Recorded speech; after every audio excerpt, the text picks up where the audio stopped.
مگر کون ہے جو اس حقیقت سے آنکھیں ملا سکے؟ کس میں یہ جرات ہے جو اس لفظ کو سنے اور اس کی بدن پر جھرجھری طاری نہ ہو؟ موت کو کوئی بھی اپنے قریب آنا بالکل پسند نہیں کرتے، اس کے باوجود موت ہر ایک کے پاس آتی ہے، کبھی کبھی پاؤ آتی ہے، کبھی اعلان کرتے ہوئے آتی ہے۔ موت کے تلخ جام ہر ایک کو پینا پڑتا ہے، خواہ وہ پینا گوارا کرے یا نہ کرے۔ موت کے آگے کسی کی زور و زبردستی نہیں چل سکتی، موت کے خوفناک پنجوں سے زور آزمائی کسی کے بس کے بات نہیں۔ قرآن فرماتا ہے قل ان الموت الذي تفرون منه فانه ملاقيكم ثم تردون الى عالم الغيب والشهادة فينبئكم بما كنتم تعملون۔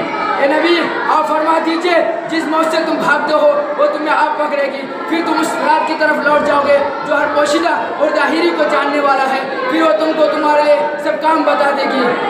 سورہ نساء میں ارشاد باری ہے اینما تکونوا یدرککم الموت ولو کنتم فی بروج مشیدہ، تم جہاں کہیں بھی رہو